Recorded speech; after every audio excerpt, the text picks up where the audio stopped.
अच्छा, ये nerve impulse ना, ये यार नर्व इम्पल्स समझने वाली है, तो टाइम लेगी, लेकिन अगर आप समझ लोगे ना तो फिर बाद में तंग नहीं करेगी, एक दफ़ा अगर समझ लोगे। हम लोग ना, जो हम लोग डिस्कस करते हैं कि न्यूरॉन से करंट बहता है, न्यूरॉन से करंट बहता है, न्यूरॉन इलेक्ट्रिक की तारें हैं। अब हम लोगों ने जाके अब पढ़ेंगे कि भाईजान न्यूरॉन में करंट बहता कैसे है, ठीक है? क्या मुराद ले रहे हैं हम करंट को? तो मैं स्टार्ट करता हूँ। आप ना, मैं आपको अगर सपोज़ ये हम लोग न्यूरॉन ड्रा करके दिखाऊँ, तो ये एक ना छोटा-सा मैं न्यूरॉन बना रहा हूँ, जैसा भी बना रहा हूँ, इसी पे गुज़ारा करें। ठीक है, सपोज ये एक न्यूरॉन है और ये इसकी सेल बॉडी है और ये इसकी एक्सॉन सब कुछ है। मैंने ना यहाँ से एक पोर्शन लेना है और उसको बड़ा कर देना है, ठीक है, और उसको मैंने सारा डिस्कस करना है। तो मैं अब इसको ये मैंने बड़ा कर दिया। समझ आ गया हम लोग कहाँ घूम रहे हैं? अब जो चीज़ मैं यहाँ समझाऊंगा ना, ये पूरी मेम्ब्रेन के क्रॉस है, पूरी के ऊपर है, सिर्फ इसी के ऊपर नहीं है। ठीक है, अब हम लोग देखते हैं कि है क्या। यार, हम लोग ने करंट कैसे गुजारना है, देखो शुरू से शुरू करते हैं। सबसे पहले ऐसे होते हैं कि हमें हमें पता होना चाहिए कि हमारे ना इधर क्या है, इधर एक्स्ट्रा सेलुलर फ्लूइड है, मतलब जो सेल के बाहर वाला, और इधर अंदर क्या है, जो सेल का इंट्रा सेलुलर फ्लूइड है, ऐसे ही है। अब इधर कुछ आयंस ऐसे होते हैं जिनकी कंसंट्रेशन ज़्यादा होती है और कुछ की कंसंट्रेशन एक्स्ट्रा सेलुलर ज़्यादा होती है। वो होता कैसे? सोडियम भी हमारे इनमें सोडियम भी पाया जाता है, पोटेशियम भी पाया जाता है, इधर भी पाया जाता है, इधर भी पाया जाता है। जिस तरह नमकीन पानी नहीं होता, उसमें सोडियम भी है, क्लोराइड भी है, इसी तरह हमारे इंट्रासेलुलर और एक्स्ट्रासेलुलर फ्लूइड में सोडियम भी पाया जाता है, पोटेशियम भी होता है, क्लोराइड भी होता है, और भी चीज़ें होती हैं, कैल्शियम भी होता है। तो उनकी कंसंट्रेशन लेकिन वेरी करती हैं, कुछ चीज़ें अंदर ज़्यादा होती हैं सेल की, कुछ चीज़ें बाहर ज़्यादा होती हैं। तो अभी इसको ज़रा साफ करके हम लोग बेसिक से आपको समझ आ गई क्या चीज़ है।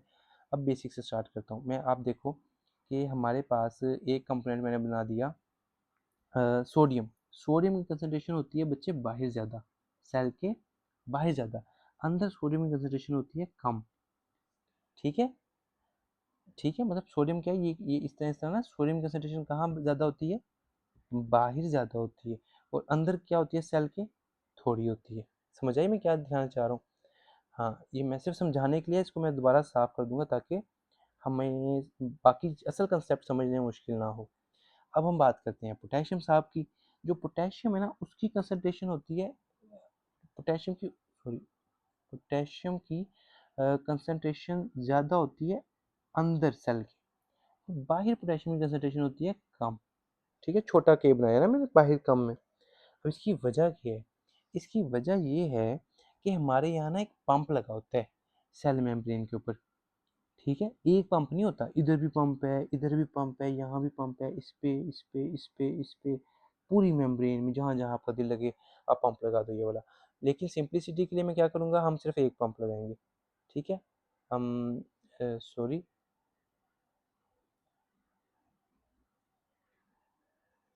जी, मैं दोबारा को ड्रा कर देता हूँ। सिंपल, और ये अपने पास आ गया पोटेशियम, जो कि अंदर ज़्यादा होता है और बाहर कम होता है। ठीक हो गया। अब हम लोगों ने पंप लगाना था, तो ये जनाब साहब हमारा आ गया पंप। इसका नाम है सोडियम पोटेशियम एटीपीएज। क्या नाम है? Sodium potassium ATPase. अब इसका नाम ये क्यों है, वो हम बाद में देखते हैं, पहले हो वो कह रहा है ये समझो आप। ये क्या करता है, ये सोडियम को बाहर पंप करता है। कितने सोडियम को बाहर पंप करते हैं? 3 सोडियम को बाहर पंप करता है, और 2 पोटेशियम को अंदर पंप करता है। इसी के नतीजे में 2 पोटेशियम को अंदर पंप करते हैं। कैसे याद रखने? के टू चोटी का याद है, पाकिस्तान में के टू चोटी है, तो वहां से के टू, और साथ में फिर 3 रह गया सोडियम, तो 3 सोडियम को बाहर और पोटेशियम को अंदर। ठीक है, ये बात आपने याद रखनी है। अब इसकी वजह से क्या होता है, इस पंप के काम करने की वजह से ना, ये पंप ऐसे मुफ्त में काम नहीं करता। आप देखो, आपने ना अंदर बाहर सोडियम पहले ही ज़्यादा है, आप फिर ये पंप सोडियम को बाहर भेजी जा रहे हैं। ठीक है, जबकि अंदर पोटेशियम पहले ही ज़्यादा है और ये इसके बावजूद पोटेशियम को अंदर फेंकी जा रहा है।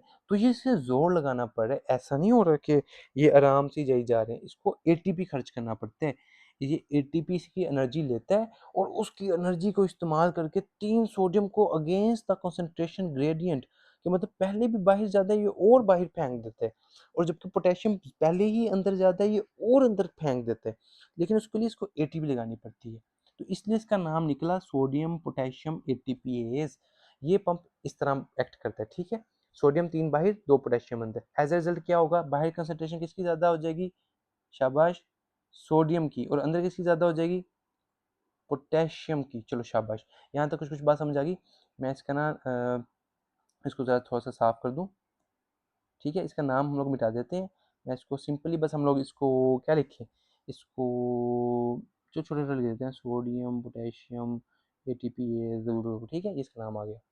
और ये करता क्या है, मैंने आपको बताया कि तीन सोडियम को बाहर भेजेगा, ठीक है, ये भी छोटा सा बना देते हैं, और 2 पोटेशियम को अंदर भेजेगा, ये भी छोटा सा बना देते हैं। अच्छा, ये तो हो गया, ये तो ठीक है, ये तो एक बात होगी कि अब इससे क्या मतलब क्या हो जाएगा, एक चीज़ होगी ये कि जो अंदर की तरफ है ना, पोटेशियम की कंसंट्रेशन ज़्यादा हो जाएगी, ठीक है। अच्छा, अब देखो, ये 3 सोडियम को बाहर फेंक रहा है, 2 पोटेशियम को अंदर फेंक रहा है, तो क्या इलेक्ट्रॉन प्रोटॉन्स की तादाद में फ़र्क आएगा, कहीं कैटायन ज़्यादा होंगे? कोई बच्चा मुझे आप सोच के बता सकते हो कि अगर ये 2 अंदर आ रहे हैं पॉजिटिव और 3 बाहर जा रहे हैं, तो कुछ फ़र्क आएगा मेम्ब्रेन में? अंदर पॉजिटिव ज़्यादा कम होंगे कि नहीं होंगे? अंदर पॉजिटिव कम हो जाएंगे और बाहर पॉजिटिव ज़्यादा कैटायंस हो जाएंगे, ऐसा होगा ना? ये होगा, बात हकीकत है, लेकिन इससे ना बड़ा कोई खास फर्क नहीं आता, हल्का सा बस चार्ज आ जाता है मेम्ब्रेन के क्रॉस, हल्का सा, ज़्यादा चार्ज नहीं आता। अब ज़्यादा चार्ज कब आएगा, मैं आपको वो समझाने लगा हूँ, ठीक है। ज़्यादा चार्ज इस तरह आएगा कि इस मेम्ब्रेन के ऊपर ना जो हमने बनाई है, इसके ऊपर एक और किस्म के चैनल्स होते हैं, ठीक है, वो मैं ड्रा करने लगा हूँ, वो ये चैनल्स हैं। ये चैनल्स क्या करते हैं, ये ना सिर्फ और सिर्फ सोडियम को, सॉरी, सिर्फ और सिर्फ पोटेशियम को, उनके उसको ना बाहर जाने देते हैं, ठीक है। ये सोडियम के लिए बेचारे के लिए कोई भी चैनल नहीं है, वो जब बाहर फंस गया, उसको कोई भी चीज़ अंदर नहीं आने दे रही, उसके लिए कोई रास्ता नहीं है। लेकिन जो पोटेशियम अंदर गया है ना, इसके लिए ये चैनल्स बने हुए हैं।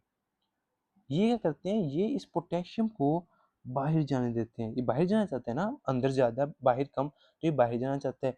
ये इक्वल, हमें पता है हर चीज़ इक्विलिब्रियम चाहती है, ये बाहर जाना चाहता है, पोटेशियम बाहर जाना चाहता है, ये बाहर जाएगा। अब जब ये पोटेशियम बाहर जाएगा ना, इसकी वजह से देखो, पहले ही आपको मैंने बताया कि थोड़ा नेगेटिव अंदर आ गया था, पॉजिटिव बाहर डेवलप हो गया था, और ये पोटेशियम पॉजिटिव आयन मजीद बाहर जाने लग गया है, तो अब क्या होगा, अंदर और नेगेटिव डेवलप हो जाएगा। अंदर का जो, ये तो कॉमन सी बात है ना, कोई मुश्किल बात तो नहीं है कि मैं आपको बता रहा हूँ कि अंदर कैटाइंस कम हो जाएंगे, तो अंदर की मेम्ब्रेन अगर आप देखोगे ना सेल की, वो नेगेटिव होना शुरू हो जाएगी और बाहर की पॉजिटिव हो जाएगी, ठीक है। ये मैं आपको कैसे बता रहा हूँ, अगर सपोज मैं एक वो होता है, आप लोग फिजिक्स में हम लोग पढ़ते थे, मतलब कोई डिवाइस होती है जिससे हम लोग डिटेक्ट करते हैं किसी भी वोल्टेज वगैरह क्रॉस अ मेम्ब्रेन डिटेक्ट कर सकते हैं।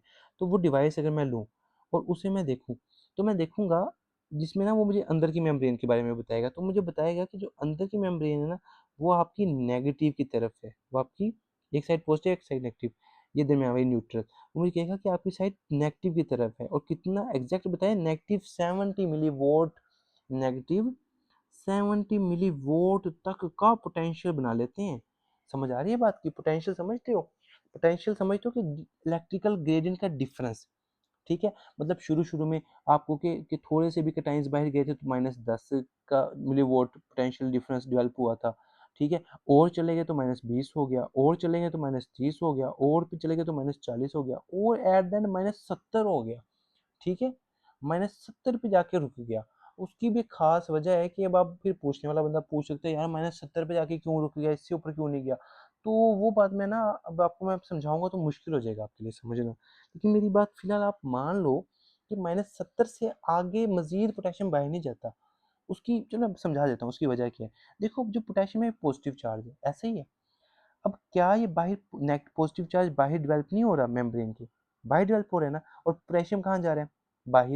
अच्छा, शुरू शुरू में तो खुशी खुशी जाता रहेगा, लेकिन करते करते अब ये जो बाहर पॉजिटिव डेवलप हो गया ना, ये रिपेल करना शुरू कर देगा पोटेशियम को, कहेगा क्या यार तू बाहर ही जा रहा है, बाहर ही जा रहा है, ये खुद पॉजिटिव बाहर, बाहर पॉजिटिव, पोटेशियम भी पॉजिटिव, क्या पॉजिटिव पॉजिटिव को रिपेल नहीं करता?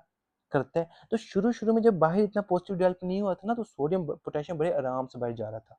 लेकिन जब ये खास -70 मिलीवोल्ट का पोटेंशियल डेवलप हो गया ना, तब वो बाहर नहीं जा पाएगा।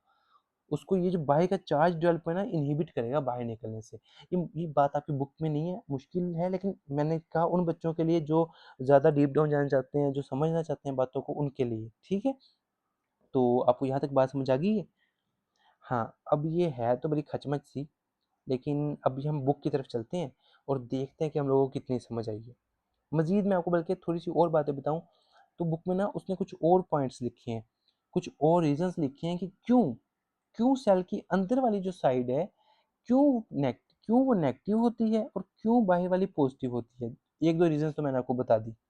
ठीक है? एक मैंने आपको पंप की बातें बताई कि भाईजान जो ये पंप लगा हुआ है ना, ये जो पंप साहब है सोडियम, पोटेशियम, एटीपीएस, ये इसको इतनी नहीं अकल के 2 बाहर फेंक दे, 2 अंदर फेंक दे। नहीं, नहीं, नहीं। इसने 3 कैटायन बाहर फेंकने हैं, 3 सोडियम और 2 पोटेशियम अंदर फेंकने हैं। ठीक है? एज़ अ रिज़ल्ट क्या होता है कि हर बारी में 1 कैटायन बाहर ज़्यादा जा रहा है। तो इस वजह से बाहर पॉजिटिव ज़्यादा हो रहा है और अंदर नेगेटिव ज़्यादा हो रहा है। एक बात ये बताई, लेकिन ये बहुत ही कम कंट्रीब्यूशन करता है। मेजर जो रीज़न मैंने आपको बताई, ये हमारे पोटेशियम साहब हैं। पोटेशियम किसमें ज़्यादा होता है? केलों में, ठीक है? चलो वैसे ही एक्स्ट्रा नॉलेज है। तो पोटेशियम साहब अंदर ज़्यादा होते हैं, बाहर कम होते हैं इस पंप की वजह से। फिर पोटेशियम अपने चैनल्स की वजह से ना, लीकी चैनल्स की वजह से बाहर फ्लो करता है। एज़ अ रिज़ल्ट बाहर मज़ीद पॉजिटिव आयन बढ़ता है और अंदर मज़ीद नेगेटिव बढ़ता है। तो दूसरी रीज़न क्या आई इस इस पॉजिटिव डेवलप और नेगेटिव डेवलप होने की? वो आया पोटेशियम का लीक होना, पोटेशियम का परमिएबल होना मेम्ब्रेन के, ठीक है? 2 बातें समझ आ गई। तीसरी बात, वो बुक से बल्कि पढ़ते हैं, यहाँ बहुत ज़्यादा ही हमारा, बल्कि मैं इसको साफ करता हूँ, यहीं समझा देता हूँ, ठीक है?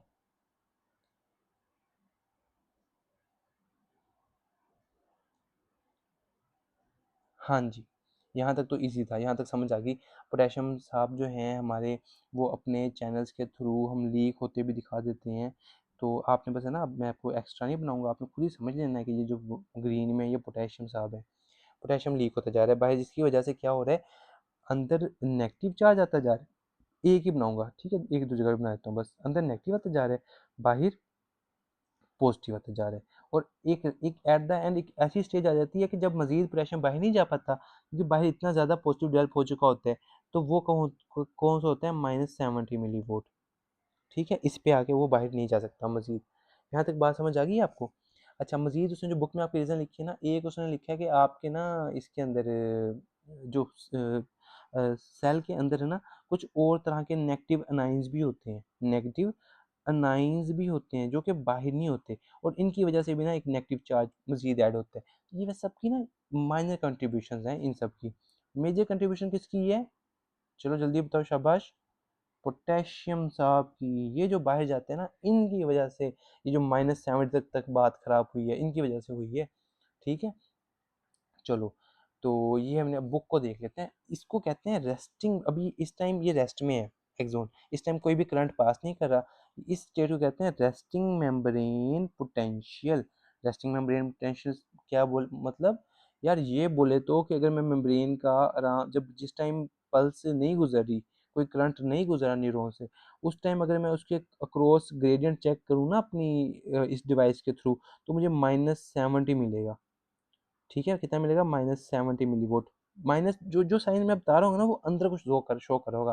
अगर मैं पॉजिटिव कहूँगा ना, इसका मतलब है अंदर पॉजिटिव है, अगर नेगेटिव कहूँगा तो मतलब है अंदर नेगेटिव है। ये बात आपने याद रखनी है। अच्छा, -70 मिलीवोल्ट है, इसका मतलब है कि अंदर -70 मिलीवोल्ट का एज कम्पेयर टू बाहर इस मेम्ब्रेन के क्रॉस ना पोटेंशियल डिफरेंस डेवलप हो चुका है। इसको हम कहते हैं रेस्टिंग मेम्ब्रेन पोटेंशियल। इस टाइम न्यूरॉन रेस्ट पे है ना, और इसकी मेम्ब्रेन के अक्रॉस जो पोटेंशियल डेवलप हो रहा है, उसे क्या कहेंगे, रेस्टिंग मेम्ब्रेन पोटेंशियल। कितना होता है, -70 मिलीवोल्ट। Easy PG. चलो जी, हम लोग डिस्कस करते हैं अपनी बुक पे। ये देखो भाईजान, नर्व इम्पल्स आ गया, इसको तो फिलहाल छोड़ ही दो ना, हम अगली कहानी पे चलते हैं। हम लोग देख रहे हैं रेस्टिंग मेम्ब्रेन पोटेंशियल कैसे डेवलप होता है। एक रीज़न, पहली रीज़न, सोडियम पोटेशियम आयंस की वजह से। क्या आयन की वजह से?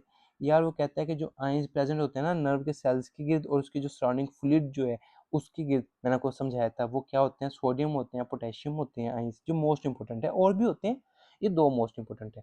अच्छा, जो सोडियम साहब है ना हमारे, सोडियम ये ना कहाँ ज़्यादा होते हैं, अंदर के बाहर? बाहिर, शाबाश, 10 फोल्ड हायर होते हैं outside the cell membrane as compare to inside. मतलब अंदर की निस्बत, अगर अंदर 1 है ना सेल के, तो बाहर 10 सोडियम है, अंदर 10 है तो बाहर 100 है, 10 फोल्ड ज़्यादा होते हैं बाहर। और जो पोटेशियम है हमारे पास, इनको बल्कि पोटेशियम साहब की इज्जत करनी चाहिए, तो इनको अपने ही कलर से पोटेशियम साहब जो है माशाल्लाह, ये 20 गुना ज़्यादा है अंदर एज कम्पेयर टू बाहर। कि अगर बाहर 1 पोटेशियम है तो उसके बदले में अंदर 10 पोटेशियम 20 पोटेशियम होते हैं, बाहर 10 है तो अंदर 200 होंगे, शाबाश, अंदर 200 होंगे। तो इसी बात को लेकर चलूँ मैं, तो इसकी वजह क्या है? वो कहते हैं इसकी वजह है हमारे पास सोडियम, पोटेशियम, बल्कि इनको अपना रंग देते हैं, सोडियम पोटेशियम पंप की वजह से। ये है ना, क्या करता है, ये ट्रांसपोर्ट करता है सोडियम को बाहर और पोटेशियम को सेल के अंदर फेंकता है। 2 पोटेशियम को, K2 को ये अंदर फेंकता है और उसके लिए 3 सोडियम को बाहर पंप करता है। ठीक है? इसके नतीजे में मोर नेगेटिव डेवलप हो जाते हैं अंदर एज कम्पेयर टू बाहर। ठीक है, तो उसने सोडियम पोटेशियम पंप की एक्चुअली सारी उस पर बात डाल दी कि उसकी वजह से कुछ, और ये लेकिन माइनर होता है, मैंने आपको बताया। ठीक है, इसकी वजह से भी होता है नेगेटिव अंदर और पॉजिटिव बाहर, क्योंकि कैटाइंस सही तरह से नहीं ये कर रहा, लेकिन इसकी वजह से नेगेटिव इतना ज़्यादा नहीं आता। दूसरी उसने रीज़न दी कि नेगेटिव ऑर्गेनिक आइंस, उसमें ये आ गया अपने पास कि मैंने आपको बताया कि सेल के अंदर कुछ एसिड्स होते हैं, प्रोटीन्स होती हैं जो नेगेटिव होते हैं, जो अनाइंस होते हैं, उसकी वजह से भी कुछ सेल का इनर साइड नेगेटिव हो जाते हैं, लेकिन ये भी नेग्लेजिबल है, इसका भी मेजर रोल नहीं है। तो भाई मेजर रोल किसका है? अब आया हमारा हीरो, कौन? पोटेशियम। पोटेशियम का लीक होना फ्रॉम द न्यूरॉन्स। वो कहता है कि जो वैसे तो ना सेल मेम्ब्रेन वो तमाम आयंस के लिए इम्परमिएबल है, जिस तरह के सोडियम साहब वो भी तो थे, उनको नहीं गुजरने देते, उनके लिए इम्परमिएबल है, एक्सेप्ट पोटेशियम। पोटेशियम को गुजरने देते हैं ये लोग। पोटेशियम के लिए स्लाइटली परमेबल होती है, जिसकी वजह से लीक करता रहता है, पोटेशियम के सेल से निकल निकल के बाहर लीक करता रहता है, और इसकी वजह से more and more negative ion charge आता रहता है अंदर की तरफ और बाहर की तरफ पॉजिटिव आता रहता है एज कम्पेयर टू द बाहर। और ये मेजर कंट्रीब्यूटर है हमारे रेस्टिंग मेम्ब्रेन पोटेंशियल का। ठीक है, और अभी अभी इस स्टेट में ना कोई भी कंडक्शन नहीं हो रही, ये रेस्टिंग मेम्ब्रेन पोटेंशियल है। यहाँ तक बात समझ आ गई आपको? कोई मुश्किल बात? बिल्कुल ईजी था। अच्छा, ये अब आपने ना इसको समझना है, इलेक्ट्रिक मेम्ब्रेन पोटेंशियल की बातें उससे समझनी है, हम लाइन पढ़ेंगे उसको समझेंगे। कहता है कि जो नर्व इम्पल्स है वो एक वेव ऑफ इलेक्ट्रोकेमिकल चेंजेस है जो कि ट्रैवल करती है अलोंग लेंथ ऑफ न्यूरॉन, और केमिकल रिएक्शंस होते रहते हैं, आयन की मूवमेंट्स होती रहती हैं सेल मेम्ब्रेन के अक्रॉस। तो यार जब ये नर्व इम्पल्स को समझेंगे ना, अभी तुमने रेस्टिंग मेम्ब्रेन पोटेंशियल समझा ना, अभी मैं आपको समझाऊंगा कि इसके ऊपर से करंट गुजरेगा कैसे। तो जब वो करंट गुजरेगा कैसे आप ये समझ लोगे ना, आपको इस लाइन की समझ आ जाएगी। एक बात, आगे चलते हैं। अब इलेक्ट्रिकल पोटेंशियल क्या होता है ये तो पता है ना, जो मेम्ब्रेन के क्रॉस जो -70 मिलीवोल्ट का पोटेंशियल डेवलप हुआ है वो इलेक्ट्रिकल पोटेंशियल है। वो एक इलेक्ट्रिकल वर्क है, कैपेसिटी है डू, कि अगर सपोज करो मैं इस जो सोडियम पोटेशियम हमने बनाए थे, अगर ये जो हम लोगों ने बनाए हैं, अगर सपोज करो किसी वजह से, किसी तरीके से मैं यहाँ कहूँ कि जो सोडियम के चैनल्स भी मतलब होते तो हैं लेकिन वो बंद होते हैं, ठीक है, जिसकी वजह से सोडियम इम्परमेबल होते हैं। सपोज किसी वजह से कुछ भी हुआ ऐसा कि सोडियम के चैनल्स भी खुल गए, ठीक है, सॉरी,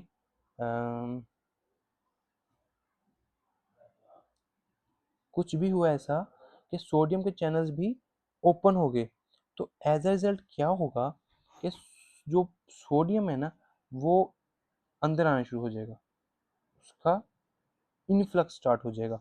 वो मैं आपको दिखाता हूँ, मुझसे एक मिनट ज़रा गड़बड़ होगी, ये देखिए इसका ना सोडियम इनफ्लक्स होना शुरू हो जाएगा, और उस इनफ्लक्स के नतीजे में ऐसा होगा कि सोडियम की कंसंट्रेशन, मतलब सोडियम अंदर आना शुरू हो गया। तो पहले क्या पॉजिटिव ज़्यादा था, लेकिन सोडियम के अंदर आने से फ़ौरन फ़ौरन अंदर आने से अंदर पॉजिटिव आ जाएगा और बाहर नेगेटिव आ जाएगा। ये बात समझ आई है? सिंपल सी बात है, अभी तक जितना था वो रेस्टिंग मेम्ब्रेन पोटेंशियल था। जब भी अभी फ़िलहाल बस मान लो कि ऐसा हुआ कि सोडियम के लिए भी चैनल खुल गए, ठीक है, जिस तरह पोटेशियम के लिए खुले थे। जब पोटेशियम के लिए ओपन हुए हुए थे वो तो रेस्टिंग में रहते ही रहते हैं ना ओपन, इसके लिए तो पता नहीं क्या ही इसके लिए नेपोटिज्म चल रहा है। इसके लिए तो रास्ते खुले रहते हैं, ये बाहर जाता रहता है जिसकी वजह से अंदर नेगेटिव बना रहता है और बाहर पॉजिटिव बना रहता है। लेकिन अगर सपोज करो किसी वजह से सोडियम के लिए भी खुल जाए तो सोडियम अंदर नहीं आएगा, आएगा ये भी तो कंसंट्रेशन के मतलब high concentration to low concentration diffuse करता ही है। तो जब ये अंदर आएगा तो अंदर अब जहाँ पहले नेगेटिव था इसके आने की वजह से पॉजिटिव हो जाएगा और बाहर नेगेटिव हो जाएगा, तो ये पोटेंशियल बदल जाएगा। ठीक है, ये बात आपने याद रखनी है। ये कैसे हो सका मुमकिन? ये हो सका इस नेगेटिव वोल्ट की वजह से। एक मतलब रीजन इसकी एक नेगेटिव वोल्ट भी था। वो यूं कि आप कहो कि बाहर आपको मैंने बताया कि पोटेशियम बाहर प्रोटॉन्स ज़्यादा होते हैं। ठीक है, ऐसा है कि नहीं? बल्कि मैं इसको ज़रा साफ करूँ ताकि थोड़ी बात मज़ीद आसान हो। देखो हमने कहा था कि बाहर प्रोटॉन पॉजिटिव ज़्यादा होते हैं और इसी पॉजिटिव इसी -70 ने नहीं रोका था पोटेशियम को बाहर जाने से, इसी ने रोका था ना। और अगर अब इसी के साथ आपने सोडियम को भी फंसाया हुआ है, अब ये भी पॉजिटिव है, सोडियम भी पॉजिटिव है। अगर पोटेशियम बाहर नहीं जाना चाह रहा, इस पॉजिटिव होने की वजह से रिपेल हो रहा है, तो क्या सोडियम बाहर रहना चाहेगा? यार वो भी तो अंदर आना चाह रहा है, वो भी तो कहाँ बाहर रहना चाह रहा है, उसको भी तो ये पॉजिटिव रिपेल कर रहा है, लेकिन उसके पास रास्ता ही नहीं है। हाँ, अगर मैंने कहा कि अगर किसी तरीके से वो रास्ता आ जाए, सॉरी सपोज़ वो रास्ता ओपन हो जाए, हाँ, सपोज़ वो रास्ते ओपन हो जाएँ, तो फिर रश करता हुआ सोडियम अंदर आएगा और उसके रश करने की वजह से अंदर पॉजिटिव हो जाएगा और बाहर नेगेटिव हो जाएगा। ठीक है? इसको इसको हम क्या कहेंगे? 1 मिनट, इसको अभी पास